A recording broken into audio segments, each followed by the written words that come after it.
하나님 앞에 정한 시간이 되었으므로 다 같이 일어나셔서 부활절 두 번째 주일 예배를 경건한 마음으로 하나님 앞에 예배하겠습니다.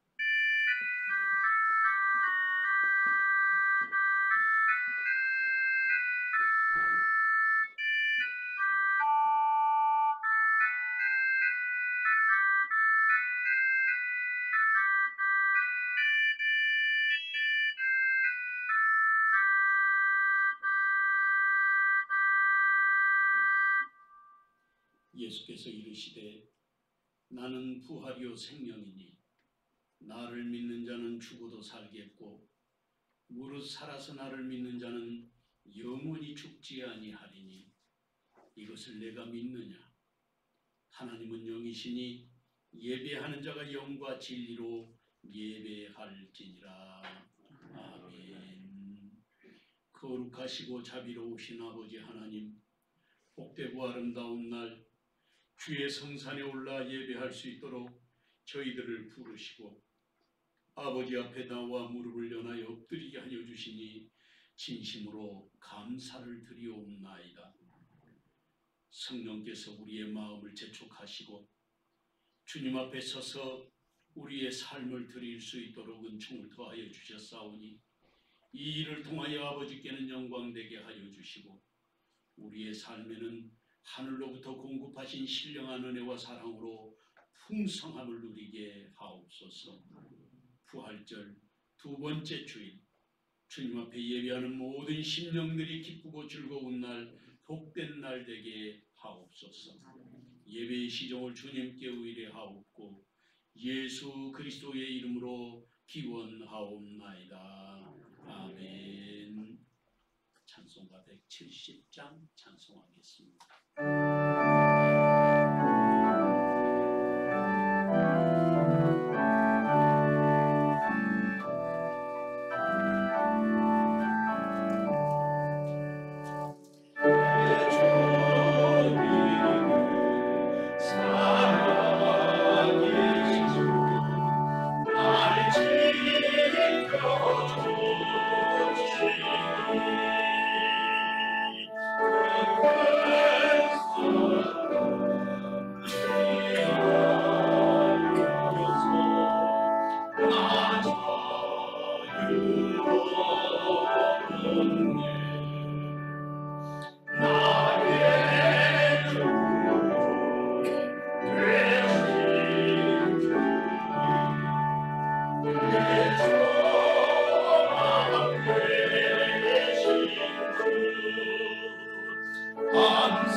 성시교독은 찬송가 뒤에 있는 교독문 제58번 시편 133편 말씀 교독하겠습니다.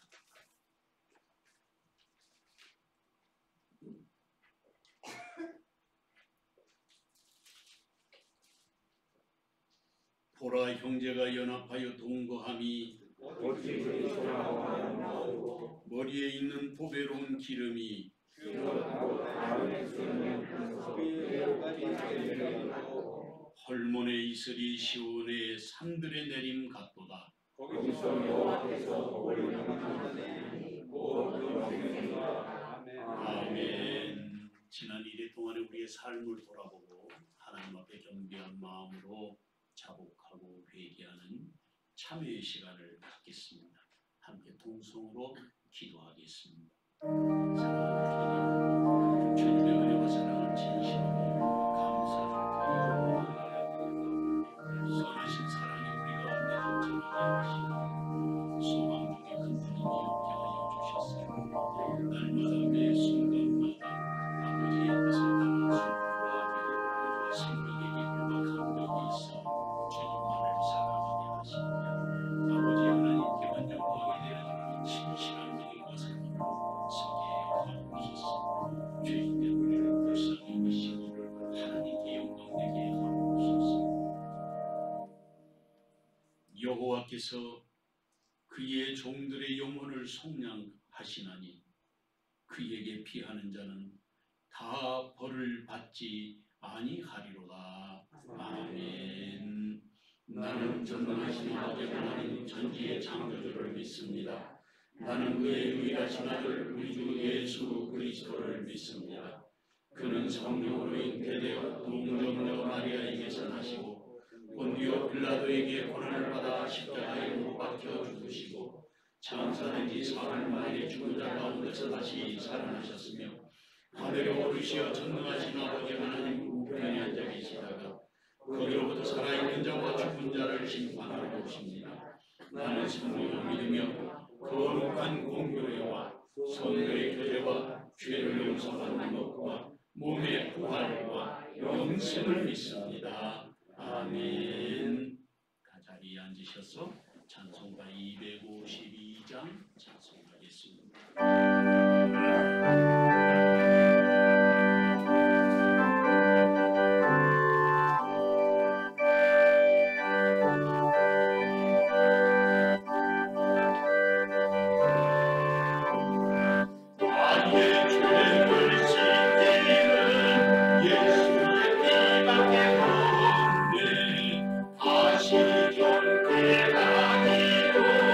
예수의 피밖에 없네.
사랑과 은혜가 풍성하신 아버지 하나님, 주님의 존귀하신 은혜를 찬양드립니다.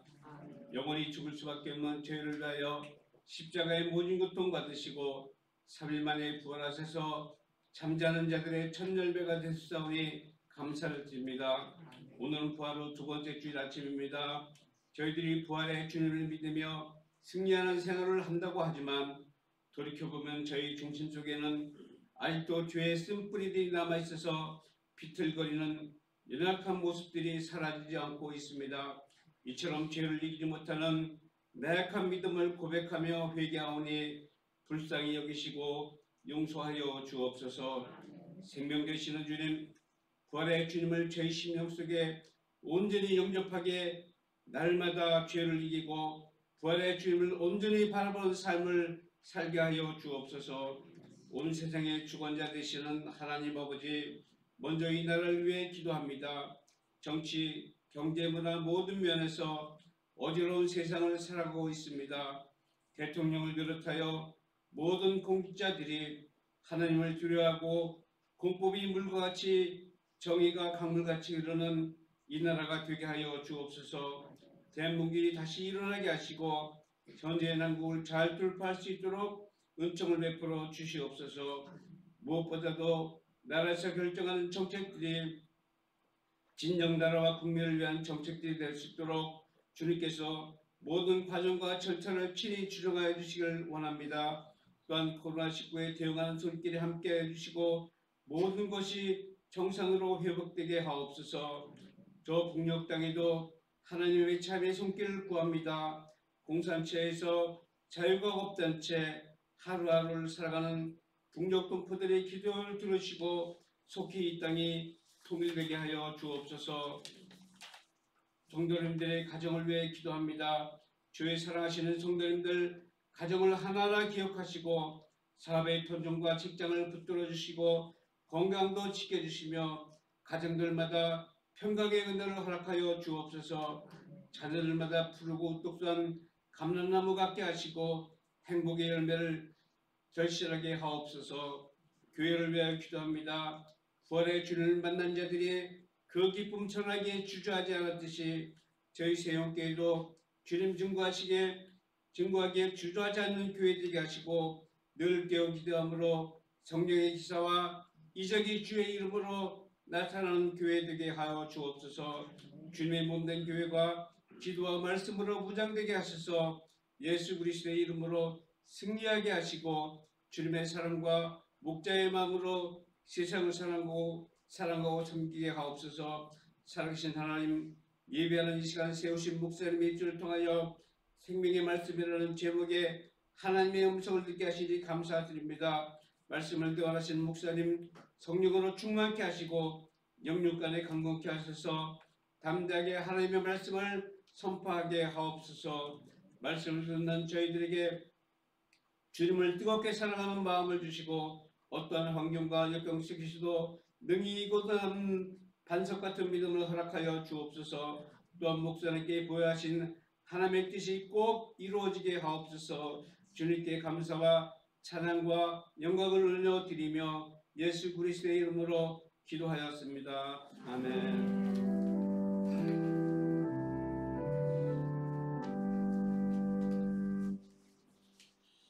오늘 하나님께서 우리에게 주신 말씀은 신약성경 요한 1서 1절에서 10절 말씀까지 요한 1서 1장 1절에서 10절 마지막 절까지 공독해 드리겠습니다.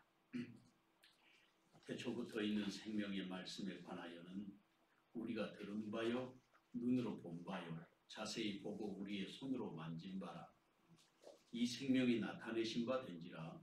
이 영원한 생명을 우리가 보았고 증언하여 너희에게 전하노니 이는 아버지와 함께 계시다가 우리에게 나타내신 바 된 이시니라. 우리가 보고 들은 바를 너희에게도 전함은 너희로 우리와 사귐이 있게 하려 함이니 우리의 사귐은 아버지와 그의 아들 예수 그리스도와 더불어 누림이라. 우리가 이것을 쓰면 우리의 기쁨이 충만하게 하려 함이라. 우리가 그에게서 듣고 너희에게 전하는 소식은 이것이니 곧 하나님은 빛이시라. 그에게는 어둠이 조금도 없으시다는 이것이니라. 만일 우리가 하나님과 사귐이 있다 하고 어둠에 행하면 거짓말을 하고 진리를 행하지 아니함이거니와 그가 빛 가운데 계신 것 같이 우리도 빛 가운데 행하면 우리가 서로 사귐이 있고 그 아들 예수의 피가 우리를 모든 죄에서 깨끗하게 하실 것이요 만일 우리가 죄 없다고 말하면 스스로 속이고 또 진리가 우리 속에 있지 아니할 것이요 만일 우리가 우리 죄를 자백하면 저는 미쁘시고 의로우사 우리의 죄를 사하시며 우리를 모든 불의에서 깨끗하게 하실 것이요 만일 우리가 범죄하지 아니하였다면 하나님을 거짓말하는 이로 만드는 것이니 또한 그의 말씀이 우리 속에 있지 아니하니라. 아멘.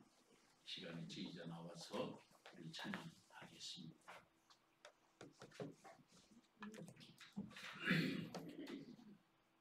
함께 부르실 찬양은 갈릴리 호숫가에서입니다. 1절, 2절 부르시고 간주 들으신 후에 1절 다시 한번 부르시고 마무리하겠습니다.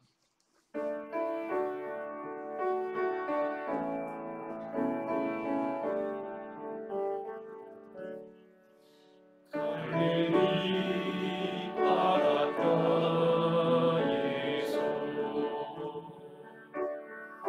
주님은 시몬에게 물으셨네 사랑하는 시몬아 넌 날 사랑하느냐 오 주님 당신만이 아십니다 사마리아 우물가에서 주님은 여인에게 물으셨네 사랑하는 여인아 넌 날 사랑하느냐 오 주님 당신만이 아십니다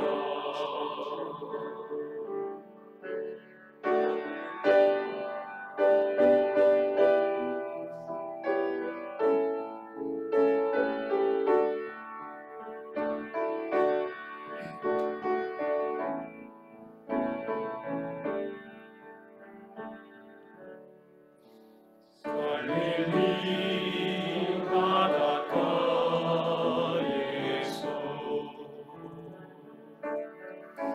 주님은 시몬에게 물으셨네 사랑하는 시몬아 넌 날 사랑하느냐 오 주님 당신만이 아십니다. 할렐루야. 우리 하나님께 영광의 박수하겠습니다. 감사합니다. 본문의 말씀은 태초에부터 있는 생명에 관하여 그런 말씀으로 시작하고 있습니다. 헬라말로는 to logtes zoes, 조에라는 말이 생명이라는 말입니다. 이 말씀은 마치 창세기 1장 1절에 태초에 하나님이 천지를 창조하시니라. 하늘과 땅을 하나님이 지으셨다는 것입니다.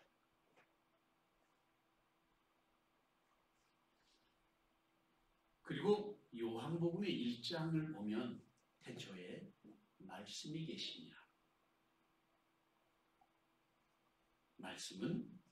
말씀이 하나님과 함께 하셨으니 말씀은 곧 하나님이시니라.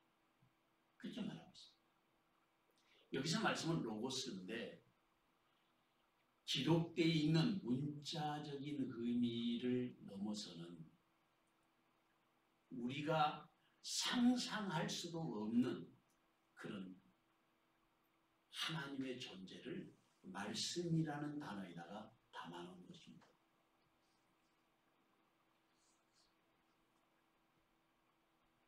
그런데 이 본문의 말씀에서 태초부터 있는 생명의 말씀, 태초부터 생명의 말씀이 있었는데 그 말씀에 대한 이야기를 하려고 한다는 거예요.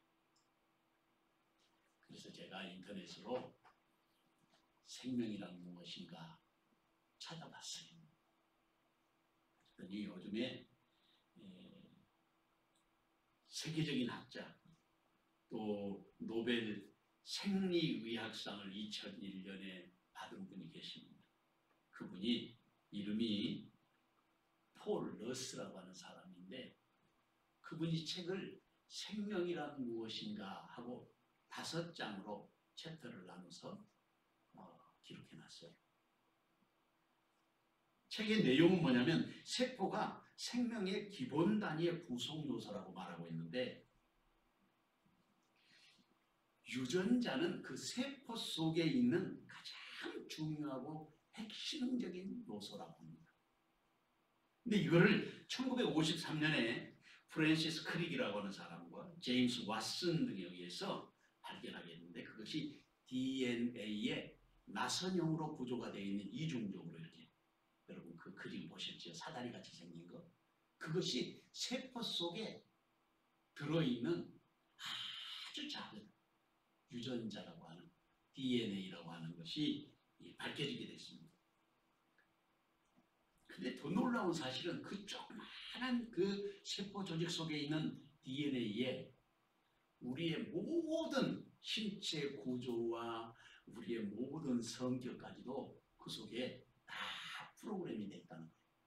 청사진이 거기에 담겨 있는데 책을 한 1000권 정도 만들어야 될 만큼 그런 많은 분량의 자료가 그 세포 조직 속에 담겨 있다는 것입니다.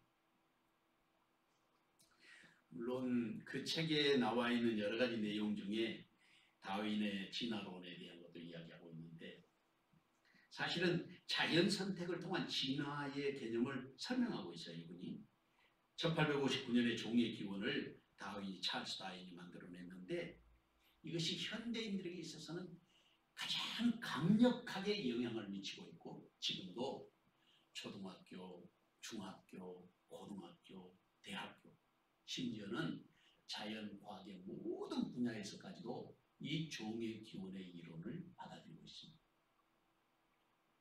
근데 동시대에 멘델이라는 분이 계셨어요.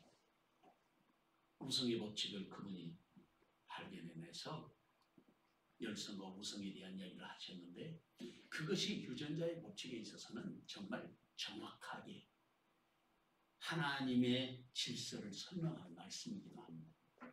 다윈의 진화론은 좀 허구가 너무 많아요.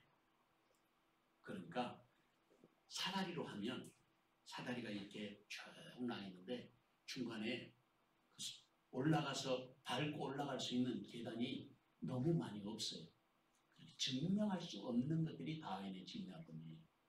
그러나 멘델의 법칙에서 나오는 것은 철저하게 자연의 원리에 의해서 그가 연구해 냈던 것입니다. 저는 개인적으로 생각할 때 다윈의 진화론은 물론 다윈이 나중에 후회했다고 말하지만 현대 과학에 있어서 가장 악마가 지혜롭게 창조한 창작물 가운데 하나다. 이렇게 말할 수 있어요. 진화론은 악마적이에요. 근거가 없는 그리고 질서를 설명할 때 그 질서가 중간에 허당이에요. 허당. 과정이 없어요. 천체 물리학자들이나 생물학자들이나 연구를 하면 할수록 깊은 연구 단계에 들어가면 하나님을 안 믿어도 누군가가 이 놀라운 질서를 만든 최고의 지적 설계자가 있는 것 같다 하는 사실을 안다는 거예요.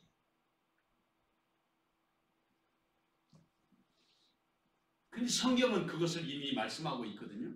태초에 하나님이 천지를 창조하시며, 인간은 창조한 것이 아니고요, 그 발견해내는 것이죠. 이미 하나님이 그런 질서 속에 만들어 놓으신 것을 열심히 연구해가지고 이런 일이 있구나, 하나님이 이미 다 만들어 두신 창작물들인 것이죠. 본문의 말씀에서 사도 요한은 그렇게 고백하고 있습니다. 생명의 말씀에 대해서 그것을 들었고 눈으로 보았고 자세히 보고 자신들의 손으로 만진 바라, 그렇게 말씀하고 있습니다. 그러니까 보고 듣고 만졌다는 거예요. 자신이 경험한 하나님을 말하고 있는 것입니다. 흔히 기독교를 체험의 종교라고 하지 않습니까? 그러니까 그 체험이 이어져서 연속적으로 우리의 삶 속에 가득 차고 삶의 부유한 자가 됐을 때, 그때 우리의 믿음이 정말 하나님 앞에서 철저하게 바른 길에 세우심을 입을 수 있게 되는 것입니다. 말씀을 통해서 주님이 주시는 음성을 듣고 온전하게 헌신된 그리스도인으로 주님 앞에 드려지는 그런 은혜가 오늘 저와 여러분에게 함께 하시기를 주의 이름으로 축원합니다. 첫째로, 그리스도인은 생명의 말씀에 대한 경험을 가진 사람들입니다. 본문 1절에서 4절 말씀을 다 같이 한 목소리로 읽어보겠습니다. 태초부터 있는 생명의 말씀에 관하여는 우리가 들은 바요, 눈으로 본 바요, 자세히 보고 우리의 손으로 만진 바요, 이 생명이 나타내신 바 된지라. 이 영원한 생명을 우리가 보았고 증언하여 너희에게 전하노니 이는 아버지와 함께 계시다가 우리에게 나타내신 바 된 이시니라. 우리가 보고 들은 바를 너희에게도 전하면 너희로 우리와 사귐이 있게 하려 함이니 우리의 사귐은 아버지와 그의 아들 예수 그리스도와 더불어 누립니다. 우리가 이것을 쓰면 우리의 기쁨이 충만하게 하려 함이라. 아멘. 본문의 말씀은 생명의 말씀을 전하는 목적에 대해서 기록하고 있습니다. 그 목적이 첫 번째는 우리와 사귐이 있게 하려 함이라, 그렇게 말했어요. 여기서 사귐이라는 말은 코이노니아라 그러는데 단순한 사귐이나 또 나눔, 그런 의미를 넘어서는, 문자적인 의미를 넘어서는 보다 더 깊은 영적인 교제의 의미를 가지고 있는 것이 여기서의 사귐이라는 말씀의 뜻이에요. 그러니까 현상적으로 설명해 보면 교회로서 성도들이 서로를 위해서 기도하고 서로를 섬기는 삶이 코이노니아예요, 사귐이에요. 그런데 이 기도하고 또 섬기는 삶을 통해서 그리스도인으로서 사랑을 실천해서 예수님을 따라 살아가는 삶을 살아내는 것을 사귐이다, 그렇게 말할 수 있어요. 근데 여기서 한 걸음 더 나가서 사도들과 성도들, 여기서 우리와 사귄다, 그 말은 교회의 성도들과 사도들과 하나가 되어서 사귄다, 이런 의미가 아니겠습니까? 그런데 그 말 속에 담겨있는 또 다른 의미가 하나 있는데, 그게 뭐냐면 하나님의 거룩하심에 참여하는 것을 사귐이라, 이렇게 말하고 있어요. 이게 참 중요한 거예요. 하나님의 거룩하심에 참여하는 것이 사귐이다. 따라해 보겠습니다. 사귐이란 하나님의 거룩하심에 참여하는 것이다. 그 거룩하심의 일부가 뭐냐면 기도하고 또 봉사하고 섬기고 가르치는 것, 이런 것들이 다 그 거룩하심에 참여하는 한 부분이라는 사실을 성경을 통해서 우리가 알 수가 있습니다. 그러니까 우리가 이 세상에 살아가면서 그 거룩하심에 참여한다는 것 자체가 얼마나 놀라운 일인지 몰라요. 왜냐하면 우리는 아직도 육신을 갖고 살아가는 인간이잖아요. 육신 때문에 우리는 너무너무 갈등 속에 살아요. 병들고 또 고통 속에 살아요. 물론 행복하기도 하고 즐거움도 있고 여러 가지 삶이 우리에게 있지만, 그러나 인간이기 때문에 육신을 가지고 살아가는 이 삶의 구조와 갈등 속에서 우리는 늘 살아갈 수밖에 없는 존재이기 때문에 믿음 안에서 살아야 되고 말씀에 붙잡혀야 되고, 지금 말씀하신 것처럼 사귐 안에 있어야 하는 것입니다. 그걸 벗어나면 우리의 삶은 거룩하심에서 벗어나게 되는 것이죠. 그것이 바로 사귐이라는 말의 출발점이 어디에서 일어나는 것이냐면 바로 하나님의 교회로부터 일어나는 것입니다. 하나님의 교회로부터. 그 다음에 두 번째로 목적은 뭐냐면 제자들의 사귐을 그렇게 설명하고 있어요. 아버지와 그의 아들 예수 그리스도와 사귐이 있게 하려 합니다. 그 우리가 사귐에 참여할 때 제자들과 함께하지만 그 제자들과 함께하는 사귐 속에서 아버지와 아들 그 거룩한 공동체 속에 우리도 참여하게 된다는 거예요. 이것이 우리에게 있어서 익숙한 말이기도 하지만 다시 설명하면 그 말이 무슨 말이냐면 하나님과 함께하는 삶이라는 거예요. 하나님과 함께하는 삶이라는 게 뭐냐? 그거를 우리 잘 아는 것이지만 임마누엘이라고 하는 거예요. 늘 하나님이 나와 함께하는, 매 순간순간마다 날이면 날마다 주님과 동행하는 삶을 사는 것을 말하는 거예요. 이게 제자들이 아버지와 아들과 사귐이 있는 그 자리에 초청을 받은 우리 그리스도인의 삶이다, 이렇게 말하고 있는 거죠. 이게 두 번째. 그러니까 이 놀라운 은총은 바로 이미 우리에게 이루어졌는데 그것이 성령께서 우리와 함께 하시면서 시작되어졌어요. 이것이 신비예요. 이것이 성령이 우리와 함께 하신다. 이게 성령이라는 말이 하기오스 푸뉴마토스, 거룩하신 영이에요. 여러분, 점쟁이들도요, 자기가 섬기는 귀신에 대해서 정말 까탈스럽게 막 정결하게 하고 새벽에 정한수를 떠놓고 목욕을 가장 천물에 목욕하고 깨끗하게 옷을 입고, 이렇게 그 사람들도 귀신도 그렇게 섬겨요. 그런데 오늘 우리 그리스도인들에게 있어서 그렇게 해서 사람이 정결하게 되는 게 아니에요.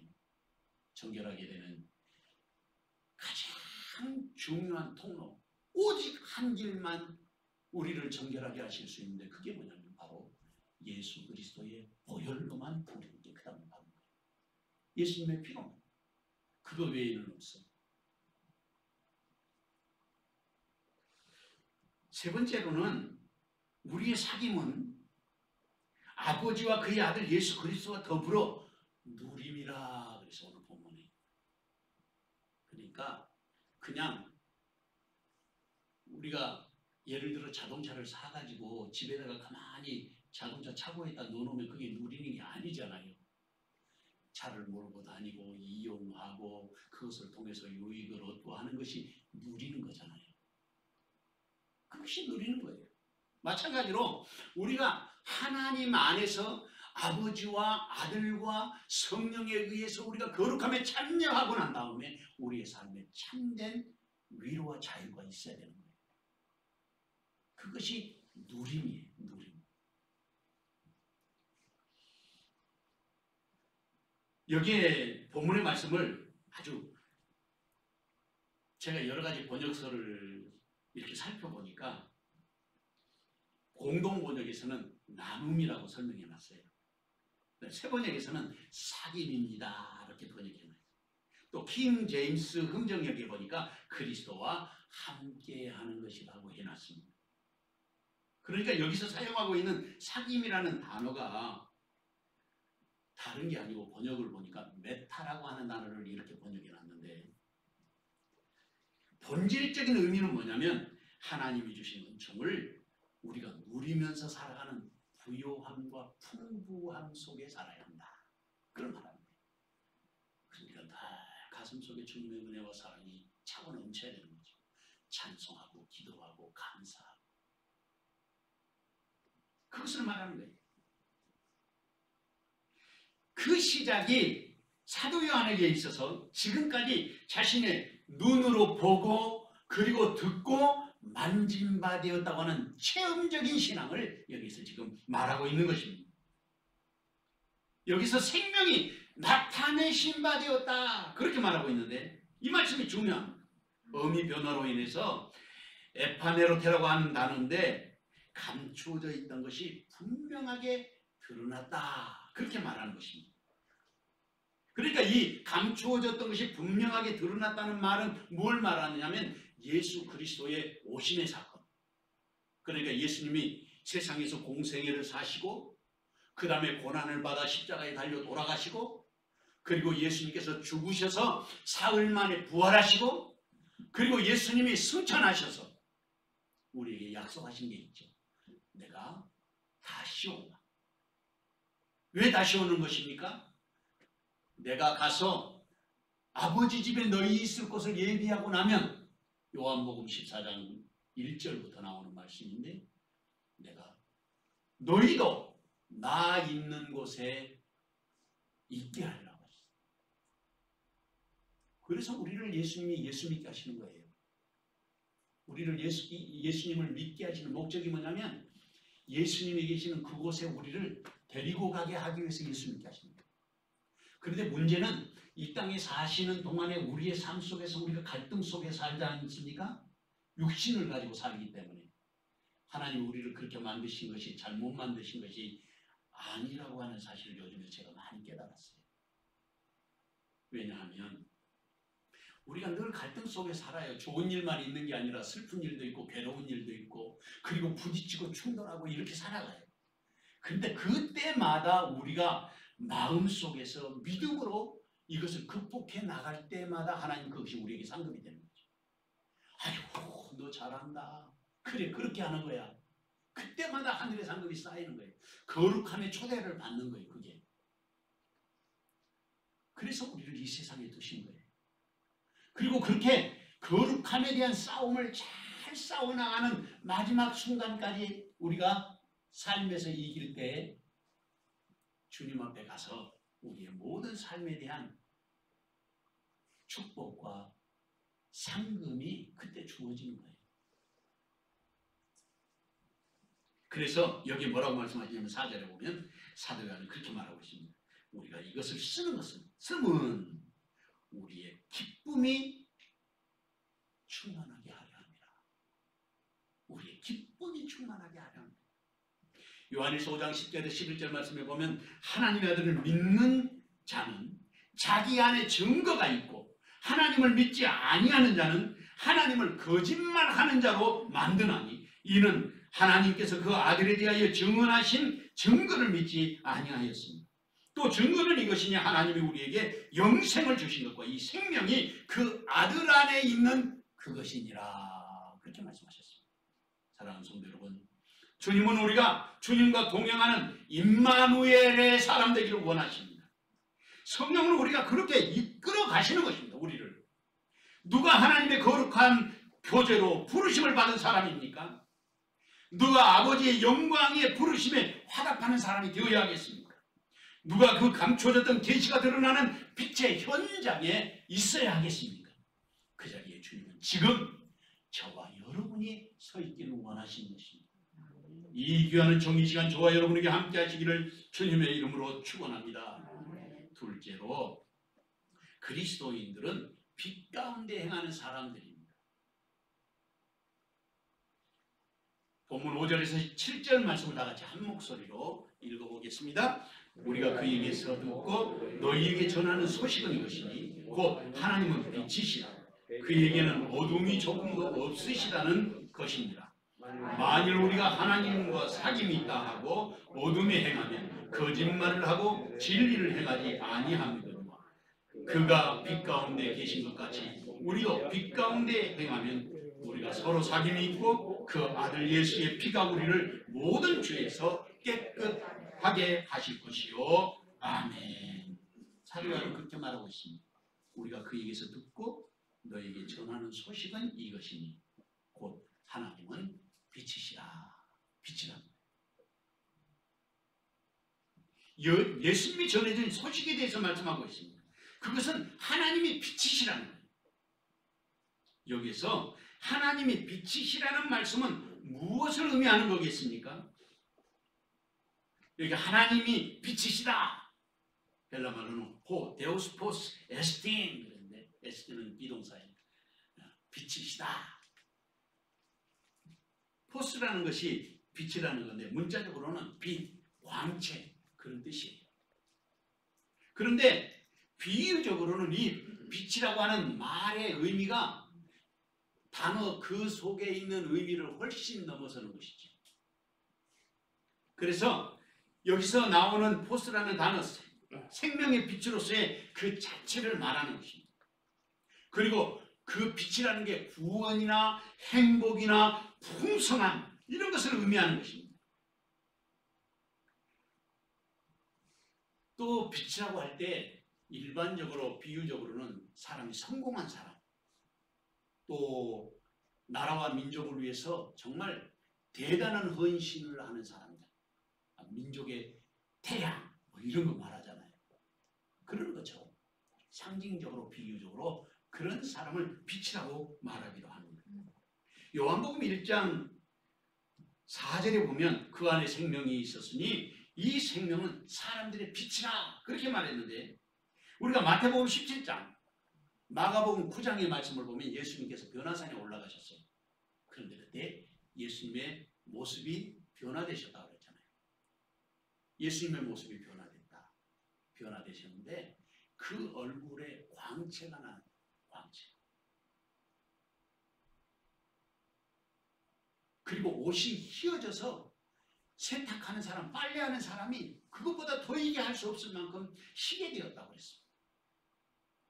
모세도 호렙산에 올라가가지고 하나님을 만나거나 내려온 다음에 사람들을 만날 때 얼굴에서 광채가 나가지고 대면하는 사람들마다 겁이 나니까 모세 보고 뭘 하라고 했냐면 수건을 좀 뒤집었어. 수건을 뒤집었어. 우리 무섭다. 빛은 단순하게 빛을 이야기하는 게 아니에요. 하나님의 생명 그 자체를 말하는 거죠. 근데 그 하나님의 생명 자체는 우리가 대할 때 그 거룩하심 때문에 우리 죄인들이기에 그 거룩하심을 만날 때마다 빛은 어둠을 물리치거든요. 그러니까 두려워지는 거예요. 그래서 우리가 날마다 회개하고 날마다 우리가 하나님 앞에 정결함을 입어야 되는 이유가 무엇이냐면 우리가 아직도 육신을 가지고 살고 있기 때문에 그런 거예요.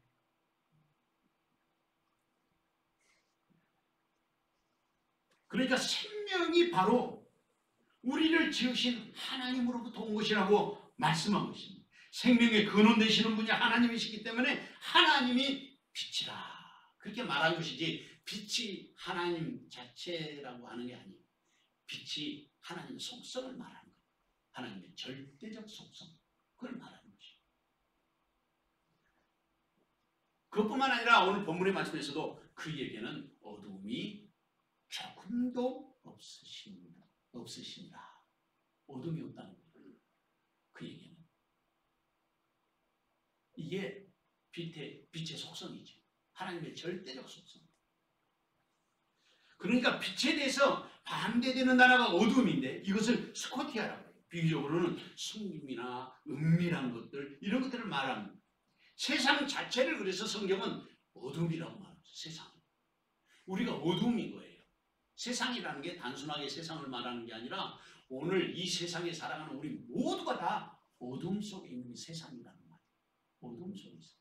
그래서 어둠 속에 있는 존재이기 때문에 우리가 빛을 만나면 두렵게 되는 것이죠.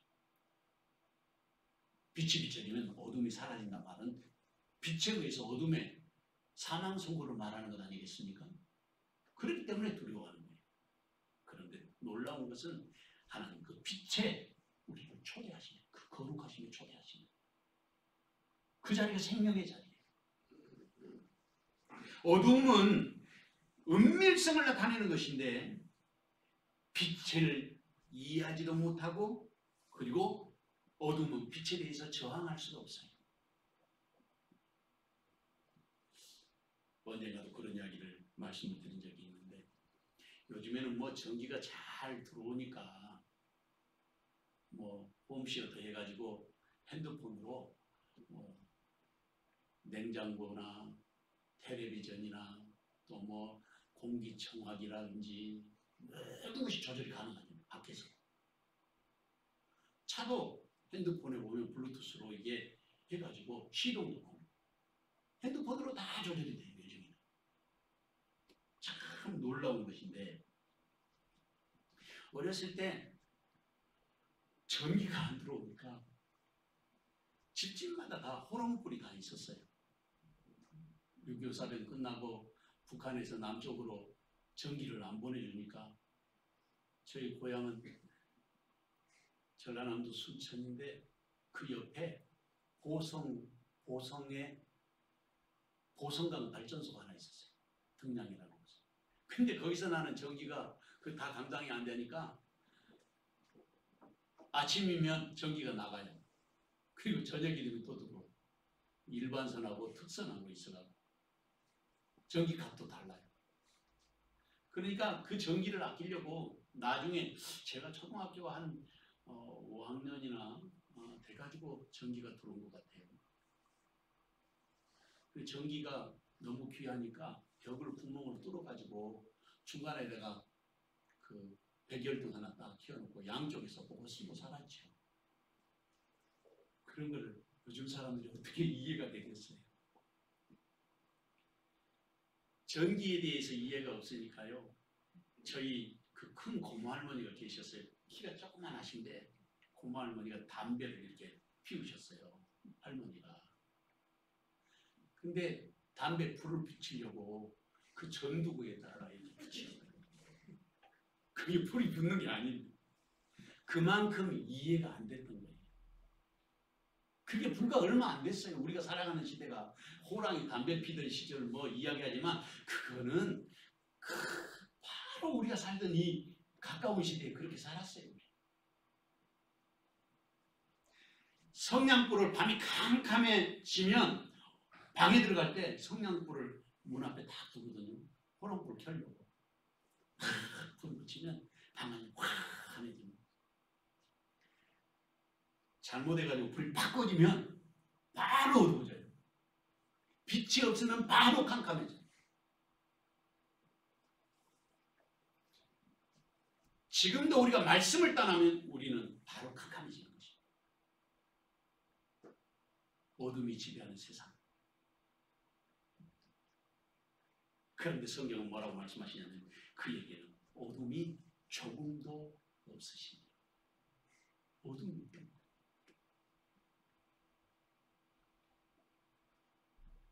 뿐만 아니라 요한복음 12장 35절 말씀해 보면 주님은 어둠에 다니는 자는 그가 그 가는 바를 알지도 못한다고 했습니다.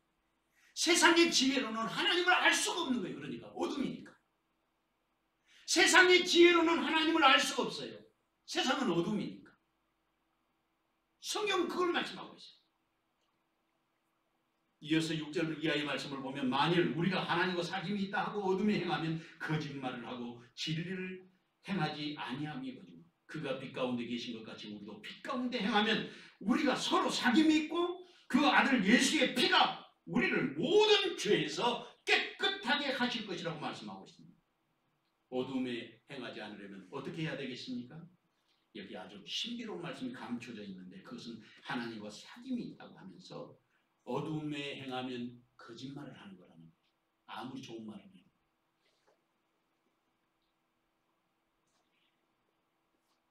이 말씀은 다른 사람으로부터 자기가 받아가지고 자기 것처럼 말한다는 그런 뜻이 담겨 있어요.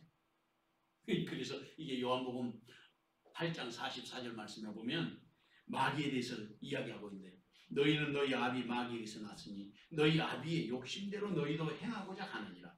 그는 처음부터 살인자요 진리가 그 속에 없으므로 진리에 서지 못하고 거짓을 말할 때마다 제 것으로 말합니다. 자기 걸로 말한다. 그렇게 하는 이유는 뭐냐면 그가 거짓말쟁이고 거짓의 아비이기 때문이라는 거예요. 그러니까 우리가 예수님처럼 살면 우리가 빛 가운데 행하는 것이고 우리가 서로 사귐이 있고 그 아들 예수님의 피가 우리를 모든 죄에서 깨끗하게 한다고 말하고 있습니다. 마태복음 5장 14절 말씀에 보면 우리의 착한 것, 선한 건 빛이 무엇이냐, 우리의 빛이 무엇이냐면 바로 착한 행실이라. 그렇게 말합니다. 행실, 행할 행자에다가 열매 실자, 우리가 행하는 삶을 통해서 나타나는 열매들이라고 말하고 있는 것입니다.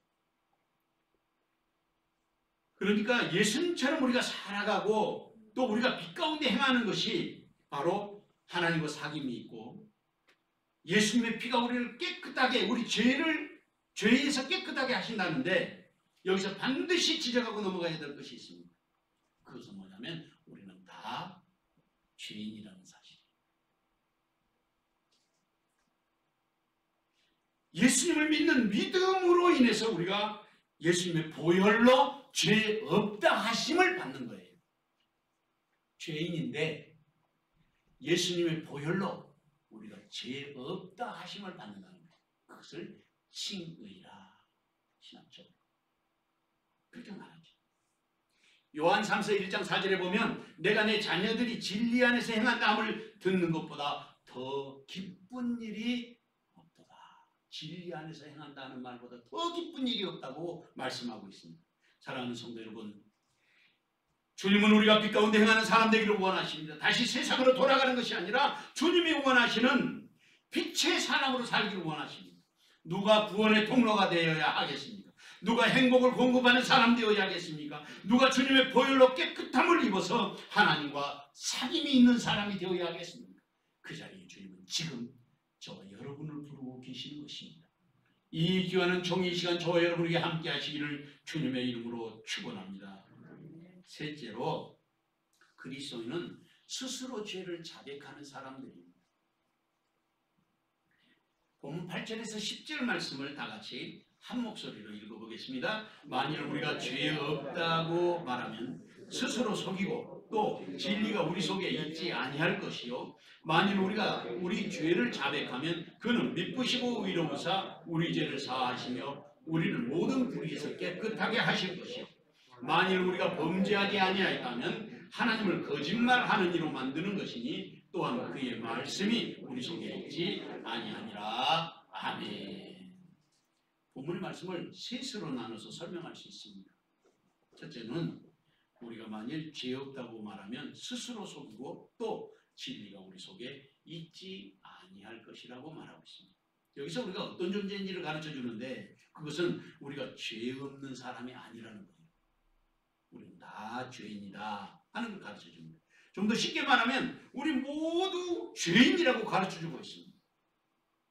그래서 우리가 죄 없다고 말하면 스스로 속이는 것이 된다는 거예요. 그리고 스스로를 속이는 것으로 인해서 발생하는 문제가 생기는데 그게 바로 우리 안에서 진리가 자리 잡을 수 없다는 거예요. 진리가. 그러니까 하나님의 은혜로 한번 구원받은 사람은 죄 사함을 받았기 때문에 더 이상 회개할 것이 없다, 회개할 필요가 없다, 이렇게 가르치는 것이 잘못된 거지.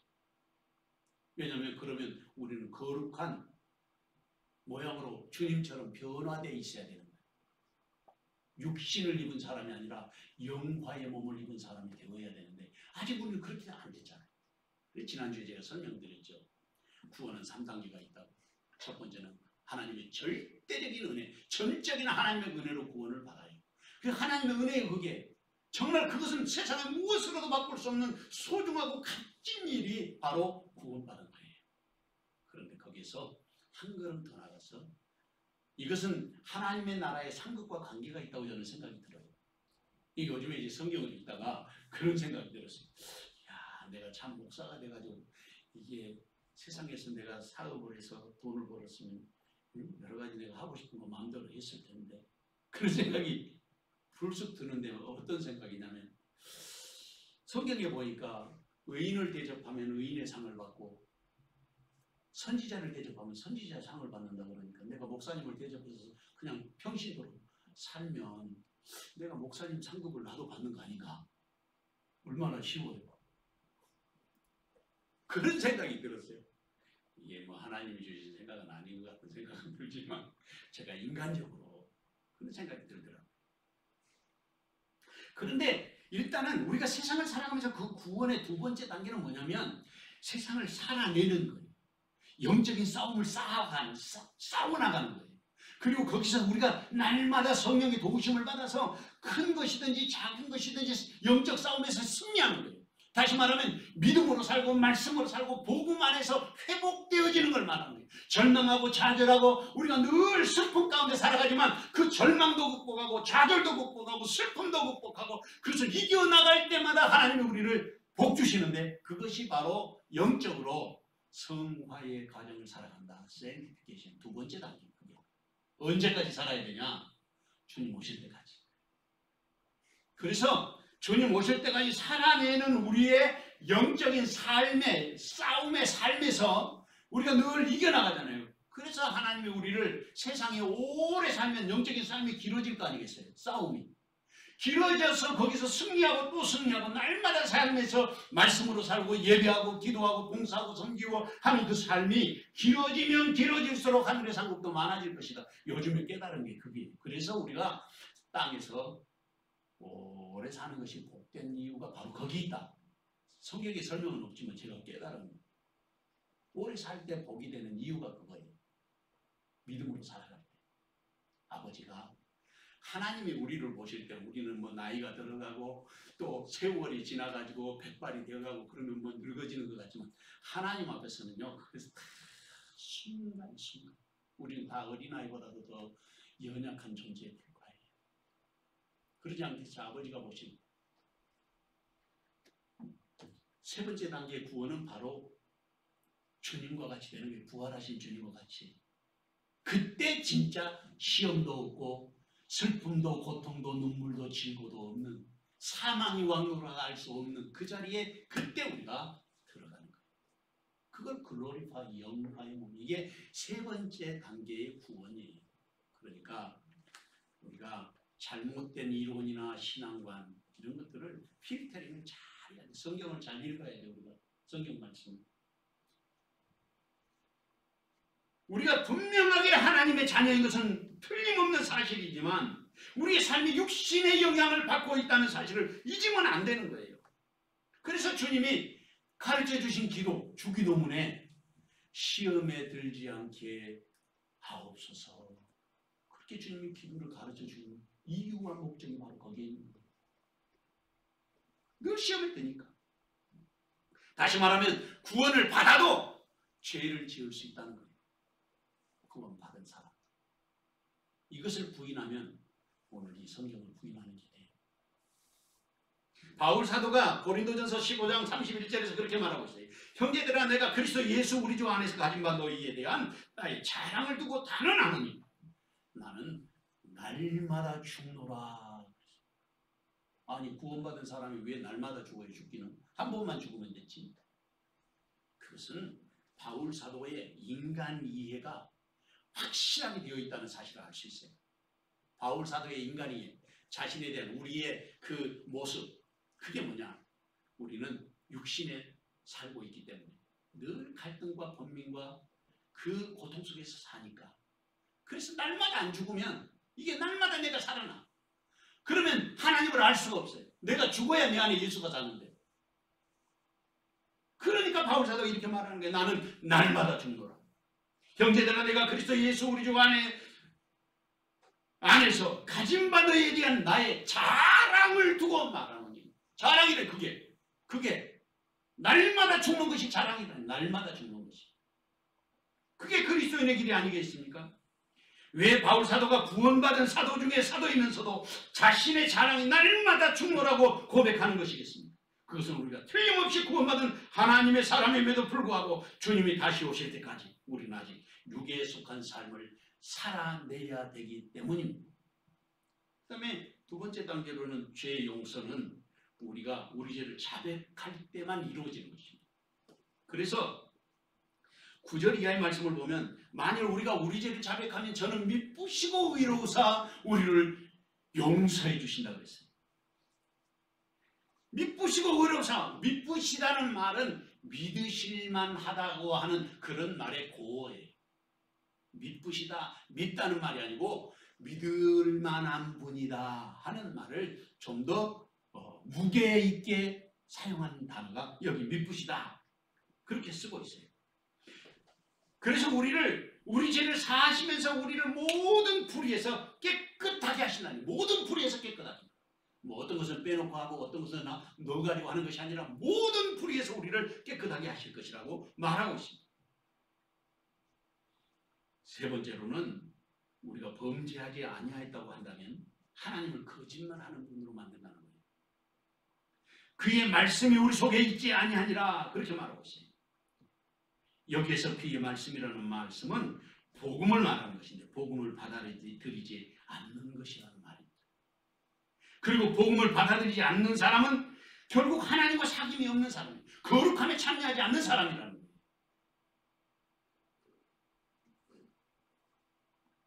지난주에 편지 한 통이 왔어요.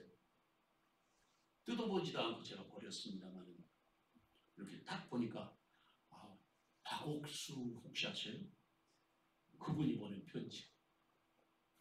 참 구원파 권신찬이의 수제자. 그 사람들이 이야기하는 게 오늘 지금 제가 설교하는 이 말씀 속에 아주 핵심적인 것이 담겨 있어요. 초보예요, 초보. 두 번째 단계, 세 번째 단계 완전히 생략했어요.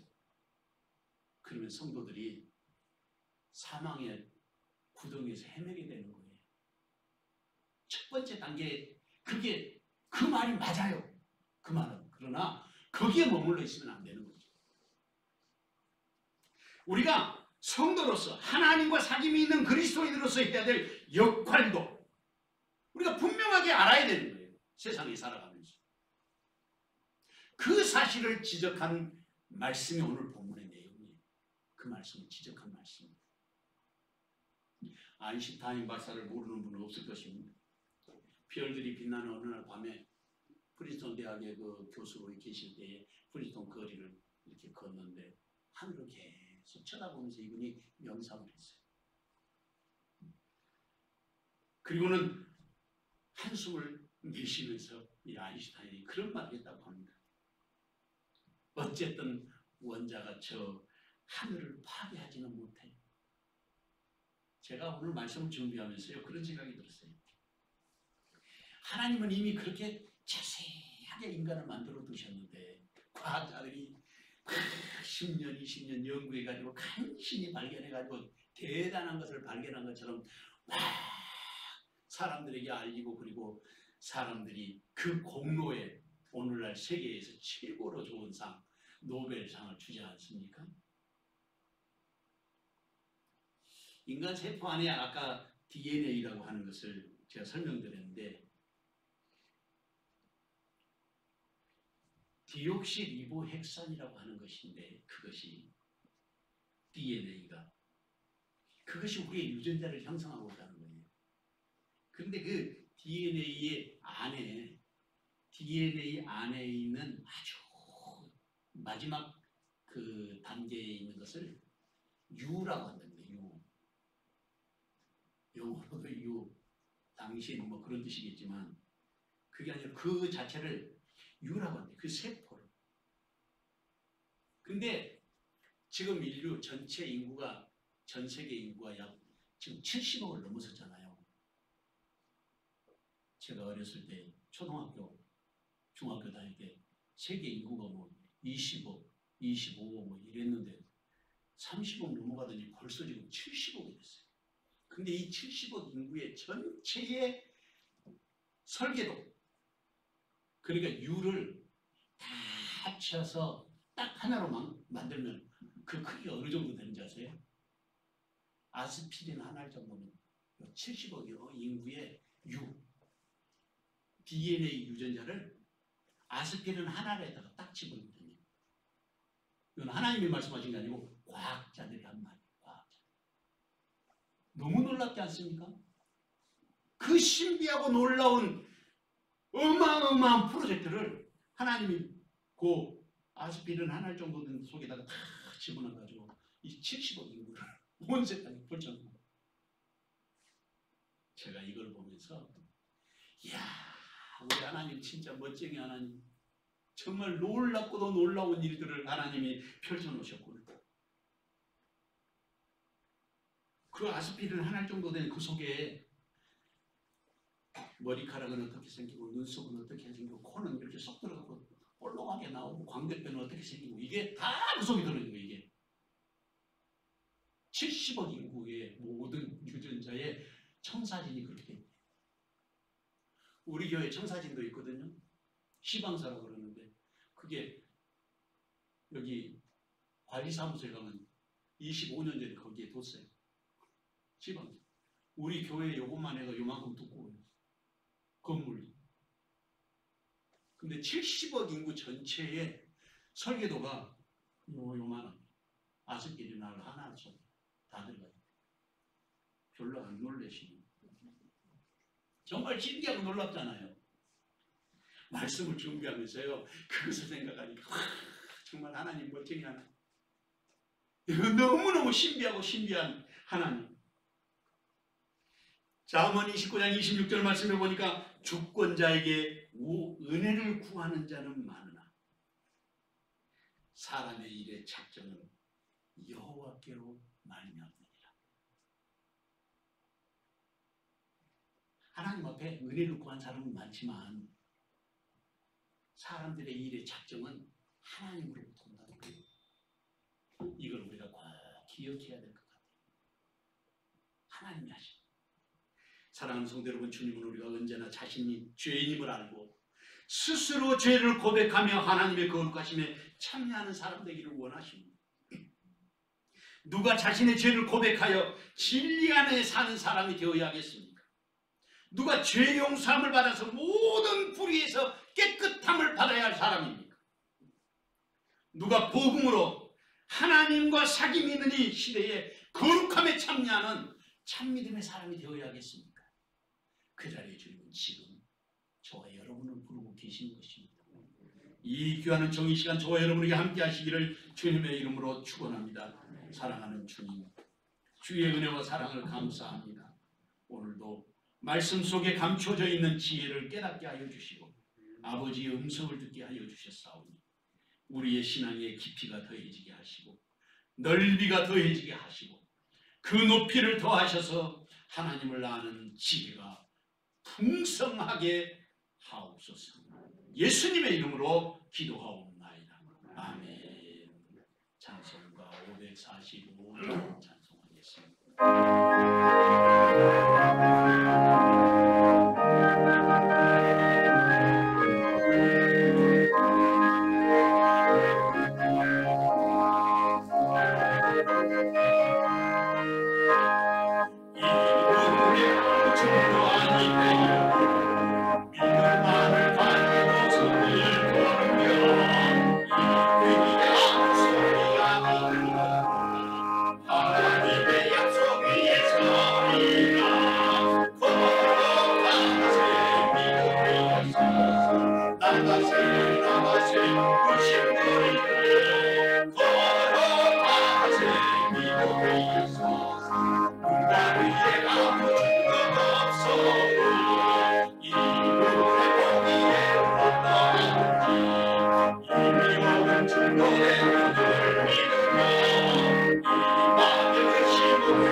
사랑하는 주님, 주의 은혜와 사랑을 감사합니다.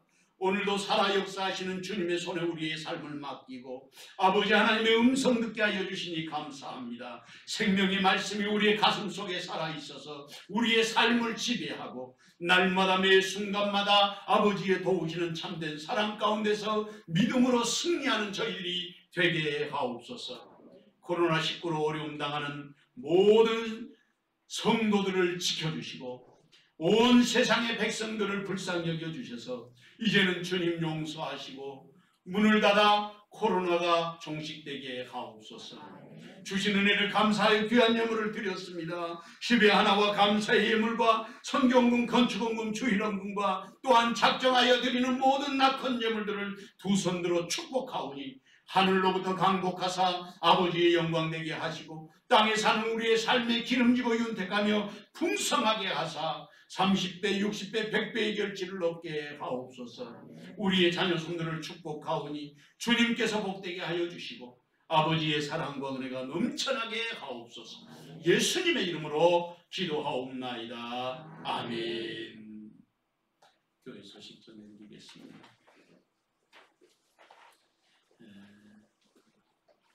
코로나19가 조금 더 극성을 부리고 있어서 700명 단위가 되고 있다고 합니다. 그런데 2단계를 그냥 유지하기로 3주 동안 그렇게 발표가 났습니다.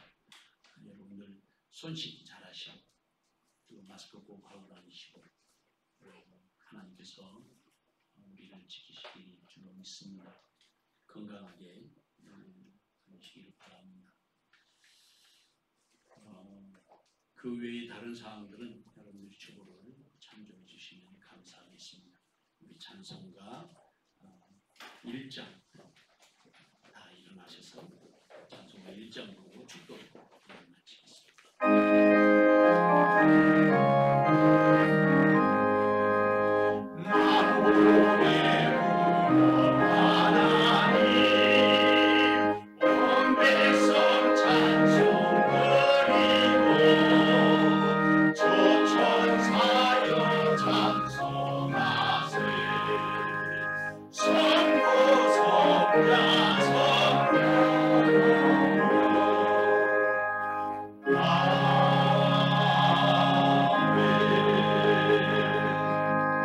이제는 교회 머리 되신 우리 주님 예수 그리스도의 은혜와 아버지 하나님의 극진하신 사랑과 성령의 감동, 감화, 위로, 교통하심과 그 복 주시는 은혜의 역사가 오늘도 생명의 말씀 안에서 아버지와 아들과 성령 안에 사귐이 있는 믿음의 사람 되기를 마음에 소망하는 여기 모인 모든 주님의 자녀들 머리 위에와 저들의 가정과 일터와 사랑하는 자녀손들 머리 위에 또한 사랑하는 세영재단 위에 지금부터 영원토록 함께 계시옵기를 간절히 축원하옵나이다. 아멘.